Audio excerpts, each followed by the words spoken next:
ತ್ರೇತಾಯುಗದಲ್ಲಿ ಒಳ್ಳೆದು ಕೆಟ್ಟದ್ದು ಭೂಮಿಯ ಮೇಲಿತ್ತು, ಅಂದ್ರೆ ರಾಮ ಮತ್ತೆ ರಾವಣರು. ದ್ವಾಪರ ಯುಗದಲ್ಲಿ ಒಳ್ಳೆದು ಮತ್ತೆ ಕೆಟ್ಟದು ಒಂದೇ ಮನೆಯಲ್ಲಿತ್ತು, ಅಂದ್ರೆ ಕೌರವರು ಮತ್ತೆ ಪಾಂಡವರು. ಕಲಿಕಾಲದಲ್ಲಿ ಒಳ್ಳೆದು ಮತ್ತೆ ಕೆಟ್ಟದು ನಮ್ಮೊಳಗೇ ಇದೆ. 18 ಪುರಾಣಗಳಲ್ಲಿ ಭಾಗವತದಷ್ಟು ಪ್ರಸಿದ್ಧವಾದ ಮಹಾಪುರಾಣ ಇನ್ನೊಂದಿಲ್ಲ.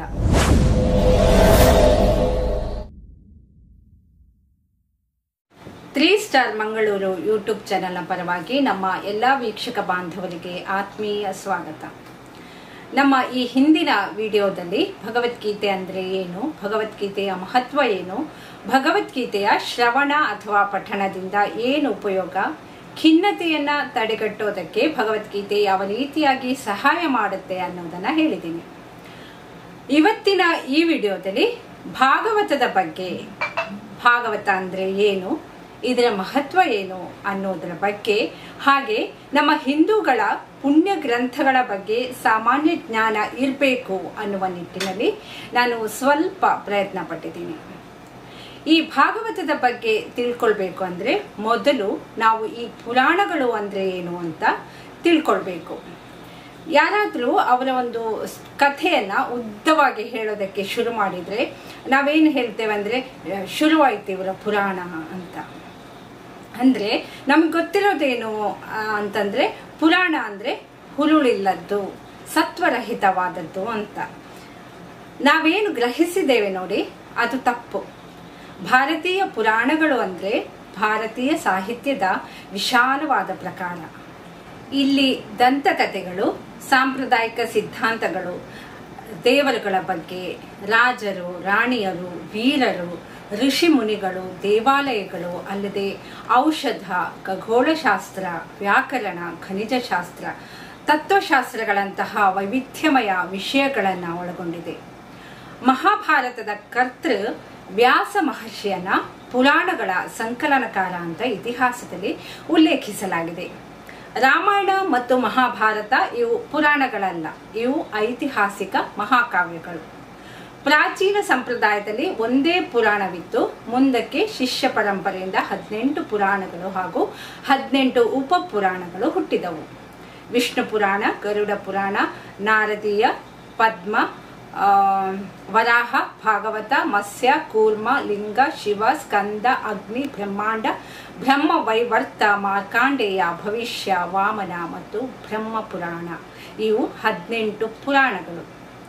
ನಾನು ಇವತ್ತು ವಿಶೇಷವಾಗಿ ಭಾಗವತದ ಬಗ್ಗೆ ಹೇಳ್ತಾ ಇದ್ದೀನಿ.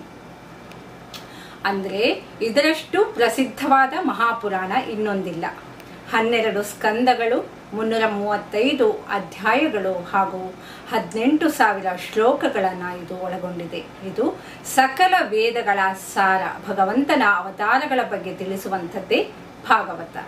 ಭಾಗವತವನ್ನ ರಚಿಸಿದ್ದು ವ್ಯಾಸ ಮಹರ್ಷಿಗಳು. ಮೊದಲ ಬಾರಿಗೆ ಭೂಮಿಗೆ ತಂದವರು ಶುಕಾಚಾರ್ಯರು, ಅಂದ್ರೆ ಇದನ್ನ ನಿರೂಪಣೆ ಮಾಡಿದವರು ಶುಕಾಚಾರ್ಯರು. ಈ ಶುಕಾಚಾರ್ಯರು ಅಂದ್ರೆ ವೇದವ್ಯಾಸರ ಪುತ್ರರು. ಮುಂದಕ್ಕೆ ಶುಕ ಮುನಿಗಳಿಂದ ಪರೀಕ್ಷಿತ ಮಹಾರಾಜನಿಗೆ, ಆ ನಂತರ ಸೂತ ಪುರಾಣಿಕರು ತಿಳಿದದ್ದು ಭಾಗವತ. ಈ ಸೂತ ಪುರಾಣಿಕರು ಅಂದರೆ ವೇದಾಧ್ಯಯನ ಮಾಡಿದವರಲ್ಲ. ಸೂತರು ಅಂದ್ರೆ ಆವಾಗಿನ ಮಿಶ್ರ ಜಾತಿಯನ್ನ ಸೂಚಿಸ್ತದೆ. ಅಂದ್ರೆ ಈಗ ನಾವು ಮಹಾಭಾರತದಲ್ಲಿ ಸೂತ ಪುತ್ರ ಕರ್ಣ ಅಂತ ಹೇಳೋದನ್ನ ಕೇಳಿದೀವಿ. ಅದೊಂದು ಜಾತಿ ಅಂತ ಹೇಳೋದಕ್ಕಿಂತಲೂ ಆಗಿನ ಕಾಲದಲ್ಲಿ ಕ್ಷತ್ರಿಯ ತಂದೆ ಹಾಗೂ ಬ್ರಾಹ್ಮಣ ತಾಯಿಯ ಮಕ್ಕಳನ್ನ ಸೂತರು ಅಂತ ಕರೀತಾ ಇದ್ರು. ಆದ್ರಿಂದ ಅದು ಸೂತ ಪುತ್ರ ಅಂದ್ರೆ ನಾವೇನು ತಿಳ್ಕೊಂಡಿದ್ದೀವಿ ನೋಡಿ ಕೀಳು ಜಾತಿ ಅಂತ, ಅದಲ್ವೇ ಅಲ್ಲ. ಇಂತಹ ಸೂತ ಪುರಾಣಿಕರಿಂದ ಶೌನಕಾದಿ ಮುನಿಗಳಿಗೆ ಹೇಳಲ್ಪಟ್ಟ ಕಥೆ ಭಾಗವತ. ಇದರಲ್ಲಿ ನಾವು ಮಹಾವಿಷ್ಣುವಿನ ಅವತಾರಗಳ ಬಗ್ಗೆ, ಅದರಲ್ಲೂ ವಿಶೇಷವಾಗಿ ಶ್ರೀಕೃಷ್ಣ ಅವತಾರದ ಬಗ್ಗೆ ಸಂಪೂರ್ಣ ವಿವರಣೆಯನ್ನ ನೋಡಬಹುದು. ಮಹರ್ಷಿ ವೇದವ್ಯಾಸರನ್ನ ಕೃಷ್ಣ ದ್ವೈಪಾಯನ ಅಂತ ಕೂಡ ಕರೀತಾರೆ. ಈ ವೇದವ್ಯಾಸರು ಮಹಾಭಾರತವನ್ನ ಮೊದಲಿಗೆ ಜಯಂ ಅನ್ನುವ ಹೆಸರಿನಲ್ಲಿ ರಚಿಸಿದ್ದರು. ಇಲ್ಲಿ ವಿಷ್ಣುವಿನ ಲೀಲೆಗಳನ್ನ ಸಮರ್ಪಕವಾಗಿ ರಚನೆ ಮಾಡಲು ಸಾಧ್ಯವಾಗದೇ ಇದ್ದುದರಿಂದ ನಾರದರ ಪ್ರೇರಣೆಯಿಂದ ಭಾಗವತ ಪುರಾಣವನ್ನ ಭಕ್ತಿರಸ ಪ್ರಧಾನವಾಗಿ ರಚಿಸಿ ಶ್ರೀಕೃಷ್ಣ ಪರಮಾತ್ಮನ ಕೃಪೆಗೆ ಪಾತ್ರರಾದರು. ಭಾಗವತದಲ್ಲಿ ಭಕ್ತಿಯೇ ಪ್ರಧಾನ. ವಿವಿಧ ರೀತಿಯ ವ್ಯಕ್ತಿಗಳು ಅನುಸರಿಸಿದ ಭಕ್ತಿ ಮಾರ್ಗಗಳನ್ನ ಇಲ್ಲಿ ತಿಳಿಸಲಾಗಿದೆ. ಭಕ್ತಿ ಅಂದ್ರೆ ಬಾಹ್ಯ ಆಡಂಬರ ಅಲ್ಲ, ಅಂತರಂಗದಿಂದ ಭಗವಂತನ ಜೊತೆ ಸಂಪರ್ಕ ಸಾಧಿಸುವುದು ಭಕ್ತಿ. ಪ್ರಾಣಿಗಳಲ್ಲಿಯೂ ಭಕ್ತಿ ಇದೆ ಅನ್ನೋದನ್ನ ಭಾಗವತದಲ್ಲಿನ ಗಜೇಂದ್ರ ಮೋಕ್ಷ ಹೇಳಿದ್ರೆ, ಭಕ್ತಿಗೆ ವಯಸ್ಸಿನ ಮಿತಿ ಇಲ್ಲ ಅನ್ನೋದನ್ನ ಇದೇ ಗ್ರಂಥದ ಧ್ರುವ ಚರಿತ್ರೆ ಹೇಳುತ್ತೆ. ಇದೇ ಗ್ರಂಥದ ಪ್ರಹ್ಲಾದ ಚರಿತ್ರೆ ಭಕ್ತಿಗೆ ಕುಲ ಮತ ಅಡ್ಡಿಯಾಗೋದಿಲ್ಲ ಅನ್ನೋದನ್ನ ಹೇಳುತ್ತೆ. ಯಾಕೆಂದ್ರೆ ಪ್ರಹ್ಲಾದ ರಾಕ್ಷಸ ಕುಲದವನು.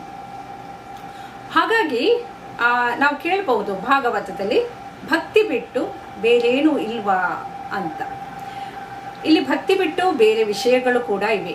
ಶಾಸ್ತ್ರಗಳ ವಿಚಾರಗಳು ಪ್ರಸ್ತಾಪಿಸಲ್ಪಟ್ಟಿವೆ. ಭೂ ಪರಿಣಾಮ ಸಿದ್ಧಾಂತವನ್ನ ಬಹಳ ಕ್ರಮಬದ್ಧವಾಗಿ ಇಲ್ಲಿ ವಿವರಿಸಲಾಗಿದೆ. ಅನಂತ ವಿಶ್ವದಲ್ಲಿ ಗ್ರಹ, ಉಪಗ್ರಹ, ನಕ್ಷತ್ರ, ಉಲ್ಕೆಗಳ ಬಗ್ಗೆ ಇದೆ. ಸೃಷ್ಟಿಯ ಆರಂಭದ ಬಗ್ಗೆ ಅಂತೂ ಬಹಳ ರೋಚಕವಾದ ವಿವರಣೆ ಇದೆ. ಮಾನವನ 3 ಗುಣಗಳಾದ ಸತ್ವ, ರಜೋ, ತಮೋ ಗುಣಗಳ ಬಗ್ಗೆ ವಿವರಿಸಿದ್ದಾರೆ. ತ್ರೇತಾಯುಗದಲ್ಲಿ ಒಳ್ಳೆದು ಕೆಟ್ಟದು ಈ ಭೂಮಿ ಮೇಲೆ ಇತ್ತು. ಅಂದ್ರೆ ರಾಮ ಮತ್ತೆ ರಾವಣರು ಭೂಮಿಯ ಮೇಲೆ ಇದ್ರು. ಮುಂದೆ ದ್ವಾಪರದಲ್ಲಿ ಒಳ್ಳೆದು ಮತ್ತು ಕೆಟ್ಟದ್ದು ಒಂದೇ ಮನೆಯಲ್ಲಿತ್ತು. ಅಂದ್ರೆ ಕೌರವ ಮತ್ತೆ ಪಾಂಡವರು ಒಂದೇ ಮನೆಯಲ್ಲಿ ಇದ್ರು. ಇನ್ನು ಕಲಿಯುಗದಲ್ಲಿ ಈ ಒಳ್ಳೆದು ಕೆಟ್ಟದ್ದು ಬೇರೆಲ್ಲೂ ಇಲ್ಲ, ನಮ್ಮೊಳಗೆ ಇದೆ.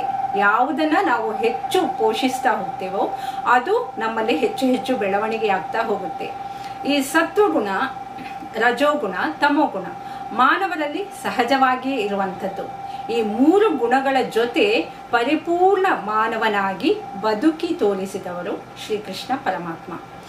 ಶ್ರೀಕೃಷ್ಣ ಪರಮಾತ್ಮ ಸಾತ್ವಿಕ, ಯಾರ ಜೊತೆಗೂ ಕೂಡ ಕಟುವಾಗಿ ಮಾತನಾಡಿದವರಲ್ಲ. ಶ್ರೀಕೃಷ್ಣ ಪರಮಾತ್ಮ ರಜೋಗುಣ ಸಂಪನ್ನ. ನಿಮ್ಮ ತಪ್ಪನ್ನ ಸರಿ ಮಾಡಿಕೊಳ್ಳಿ ಅಂತ ದುಷ್ಟರಿಗೆ ಅವಕಾಶ ಕೊಡ್ತಾರೆ. ಸುಧಾರಿಸಿಲ್ಲ ಅಂದ್ರೆ ಸುದರ್ಶನ ಚಕ್ರವನ್ನ ಕೂಡ ಉಪಯೋಗಿಸ್ತಾರೆ. ಶ್ರೀಕೃಷ್ಣ ಪರಮಾತ್ಮ ಶೃಂಗಾರರಸ ಪ್ರಧಾನವುಳ್ಳ ತಮೋ ಗುಣವುಳ್ಳವರೂ ಹೌದು. ಉತ್ತಮ ರಾಜನೀತಿಜ್ಞ, ಭಗವದ್ಗೀತೆಯನ್ನ ಪ್ರಪಂಚಕ್ಕೆ ಬೋಧಿಸಿದವರು. ಹಾಗಾಗಿ ಮಾನವನು ಪರಿಪೂರ್ಣವಾಗಿ ಅಭಿವೃದ್ಧಿಯನ್ನ ಹೊಂದಬಹುದು. ಅಂದ್ರೆ ಈ 3 ಗುಣಗಳನ್ನು ಹೊಂದಿದ್ರು ಕೂಡ ಒಂದು ಪರಿಪೂರ್ಣ ಮಾನವ ಯಾವ ರೀತಿಯಾಗಿ ತನ್ನ ಅಭಿವೃದ್ಧಿಯನ್ನು ತಾನು ಮಾಡ್ಕೊಳ್ಬಹುದು ಅನ್ನೋದನ್ನ ಭಾಗವತ ಪುರಾಣದ ಮೂಲಕ ವ್ಯಾಸರು ನಮಗೆ ತಿಳಿಸಿದ್ದಾರೆ. ಈ ಕಲಿಯುಗದಲ್ಲಿ ದಾನವರು ದೇವರು ಅಂತ ಬೇರೆ ಇಲ್ಲ, ಇಬ್ರು ನಮ್ಮೊಳಗೆ ಇದ್ದಾರೆ. ನಾವು ಏನ್ ಮಾಡ್ತಾ ಇದ್ದೇವೆ ಅಂದ್ರೆ ನಮ್ಮೊಳಗೆ ಇರುವ ರಾಕ್ಷಸ ಗುಣಕ್ಕೆ ಜಾಸ್ತಿ ಮಹತ್ವ ಕೊಡ್ತಾ ಇದ್ದೇವೆ, ಅದನ್ನೇ ಜಾಸ್ತಿ ಪೋಷಣೆ ಮಾಡ್ತಾ ಇದ್ದೇವೆ. ಅದರಿಂದಾಗಿಯೇ ನಮಗೆ ಈ ದೈಹಿಕ ಹಾಗೂ ಮಾನಸಿಕ ಸಂಕಷ್ಟಗಳು ಜಾಸ್ತಿ ಆಗ್ತಾ ಇರೋದು. ಇಂತಹ ಸಮಯದಲ್ಲಿ ಮನುಷ್ಯನಿಗೆ ನೆಮ್ಮದಿ ನೀಡುವಂಥದ್ದು ನಮ್ಮ ಪ್ರಾಚೀನ ಪುಣ್ಯ ಗ್ರಂಥಗಳು. ಭಾಗವತದಲ್ಲಿ ಸ್ಪಷ್ಟವಾಗಿ ಏನು ಹೇಳ್ತಾರೆ ಅಂದ್ರೆ, ನಮ್ಮೆಲ್ಲರಲ್ಲೂ ದೇವರಿದ್ದಾರೆ. ವಿನಾಕಾರಣ ನಾವು ಒಬ್ಬರನ್ನ ದ್ವೇಷಿಸ್ತೇವೆ ಅಂದ್ರೆ ಅದು ಅವರಲ್ಲಿರುವ ಪರಮಾತ್ಮನನ್ನ ದ್ವೇಷಿಸುವುದು. ಆತ್ಮ ಅಂದ್ರೆ ಒಂದು ಪರಿಮಿತಿ ಚೈತನ್ಯ, ಆದ್ರೆ ಪರಮಾತ್ಮ ವಿಶ್ವ ಚೈತನ್ಯ. ಎಲ್ಲರಲ್ಲೂ ದೇವರಿದ್ದಾನೆ ಅನ್ನುವ ಸರಳ ತತ್ವವನ್ನ ತಿಳಿದಾಗ ಎಲ್ಲರಲ್ಲೂ ನಾವು ಶ್ರೀಹರಿಯನ್ನೇ ಕಾಣೋದಕ್ಕೆ ಸಾಧ್ಯ ಆಗುತ್ತದೆ. ನಮ್ಮ ಪುರಾಣಗಳ ಬಗ್ಗೆ ಈ ಬೇಸಿಕ್ ನಾಲೆಜ್ ಅನ್ನ ನಾವು ತಿಳ್ಕೊಂಡ್ರೆ ಮುಂದಕ್ಕೆ ಭಾಗವತದಲ್ಲಿ ಬರುವಂತಹ ಕಥೆಗಳನ್ನ ಅರ್ಥ ಮಾಡಿಕೊಳ್ಳೋದಕ್ಕೆ ಸಾಧ್ಯ ಆಗುತ್ತೆ. ಕೆಲವರು ಅನ್ಕೋಬಹುದು ಈ ಪುರಾಣಗಳೆಲ್ಲ ನಮ್ಗೆ ಯಾಕಬೇಕು ಅಂತೇಳಿ. ಅಂದ್ರೆ ಒಂದು ಏಜ್ ಆದವ್ರಿಗೆ ಇದೆಲ್ಲ ಅಂತ, ಏಜ್ ಆದವ್ರಿಗೆ ಉಪಯೋಗಕ್ಕೆ ಬೀಳಬಹುದು, ನಮ್ಗೆ ಇದೆಲ್ಲ ಯಾಕೆ ಅಂತೇಳಿ. ಇಲ್ಲೇ ನಾವು ನಮ್ಮ ಯುವ ಜನತೆ ಎಡವ್ತಾ ಇರೋದು. ನಮ್ಮ ಪ್ರಾಚೀನ ಧರ್ಮ ಗ್ರಂಥಗಳಲ್ಲಿ ಸಣ್ಣ ವಯಸ್ಸಿನವರಿಂದ ಹಿಡಿದು ವಯಸ್ಸಾದವರಿಗೂ ತಿಳಿಯಬೇಕಾದ ಜ್ಞಾನದ ಭಂಡಾರವೇ ಇದೆ. ಇವತ್ತಿನ ಮಕ್ಕಳನ್ನ ನಾವೊಂದು ಯಂತ್ರಗಳ ಹಾಗೆ ರೆಡಿ ಮಾಡ್ತಾ ಇದ್ದೇವೆ. ಮಕ್ಕಳಿಗೆ ಲಕ್ಷಗಟ್ಟಲೆ ಫೀಸ್ ಕಟ್ಟೋದು, ಮತ್ತೆ ಆ ಲಕ್ಷಗಟ್ಟಲೆ ಫೀಸನ್ನ ಹೇಗೆ ಅರ್ನ್ ಮಾಡೋದು ಅಂತ ಕಲಿಸ್ಕೊಡೋದು. ಹೀಗೆ ಅಂದ್ರೆ ಒಂದು ವೃತ್ತಿಗೆ ಮಾತ್ರ ನಾವು ಅವರನ್ನ ಫೋಕಸ್ ಮಾಡ್ತಾ ಇದ್ದೇವೆ, ಪ್ರಿಪೇರ್ ಮಾಡ್ತಾ ಇದ್ದೇವೆ.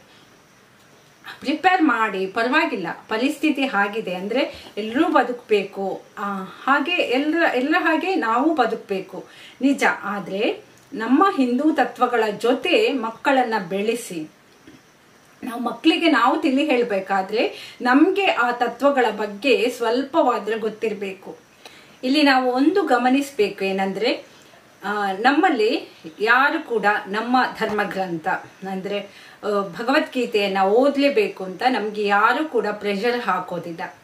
ನಮಗೆ ವಾರಕ್ಕೊಂದ್ಸಲ್ವ ಅಥವಾ ಪ್ರತಿದಿನ ದೇವಸ್ಥಾನಕ್ಕೆ ಹೋಗಬೇಕು ಅನ್ನೋ ರೂಲ್ಸ್ ಏನೂ ಇಲ್ಲ. ನಮಗೆ ಎಷ್ಟು ಸ್ವತಂತ್ರ ಇದೆ ಅಂದರೆ ಇಲ್ಲಿ ನಮ್ಮ ದೇವರಿಗೆ ಯಾರೇನು ಬೈದ್ರು ಯಾವ ಶಿಕ್ಷೆಯೂ ಇಲ್ಲ, ಬದಲಾಗಿ ವಿಚಾರವಾದಿಗಳು ಅನ್ನೋ ಬಿರುದು ಸಿಗುತ್ತೆ. ಪಕ್ಕದ ಪಾಕಿಸ್ತಾನದಲ್ಲಿ ದೇವನಿಂದನಿಗೆ ಮರಣದಂಡನೆಯ ಶಿಕ್ಷೆ ಇದೆ. ಆವಾಗೆಲ್ಲ ನನಗೆ ಅನಿಸೋದು ನಮ್ಮ ಪಂಥದಲ್ಲೂ ಕೂಡ ಈ ಕಡ್ಡಾಯಗಳು ಇರಬೇಕಿತ್ತೋ ಏನೋ ಅಂತ. ಏನೇ ಆಗಲಿ ಕೊನೆಯದಾಗಿ ನಾವೆಷ್ಟೇ ಆಕಾಶಕ್ಕೆ ಜಿಗಿದ್ರೂ ಕೂಡ ನಮ್ಮ ಗಮ್ಯ ಭೂಮಿ. ನಮ್ಮ ಎಲ್ಲ ಅವಶ್ಯಕತೆಗಳಿಗೆ ಭೂಮಿಯೇ ನಮಗೆ ಆಶ್ರಯ. ಅದೇ ರೀತಿ ಎಷ್ಟೇ ದೇಶ ತಿರುಗಾಡಿ ಏನೇ ಕೋಶ ಓದಿದ್ರೂ ನಮ್ಮ ರೂಟ್ ಇರೋದು ನಮ್ಮ ಹಿಂದೂ ತತ್ವದಲ್ಲೇ. ನಮ್ಮ ಗ್ರಂಥಗಳ ಸಹಾಯದಿಂದ ಬದುಕನ್ನು ಸತ್ವಯುತವಾಗಿ ನಾವು ಬದುಕೋದಕ್ಕೆ ಪ್ರಯತ್ನ ಪಡಬೇಕು. ಹಾಗೆ ಭಾಗವತದಲ್ಲಿ ಮುಂದೆ ಪ್ರತಿ ಸ್ಕಂದದಲ್ಲೂ ಬಹಳ ಸತ್ವಯುತವಾದ ಭಗವಂತನ ಕಥೆಗಳಿವೆ. ಅವುಗಳನ್ನು ನಾವು ನಮ್ಮ ವಿಡಿಯೋದ ಮೂಲಕ ನಿಮಗೆ ತಿಳಿಸಿಕೊಡುವ ಪ್ರಯತ್ನವನ್ನು ಕೂಡ ಮಾಡ್ತೇವೆ ಅಂತ ಹೇಳ್ತಾ ವಿಡಿಯೋ ಕೊನೆ ತನಕ ನೋಡಿದ್ದಕ್ಕೆ ಧನ್ಯವಾದಗಳು.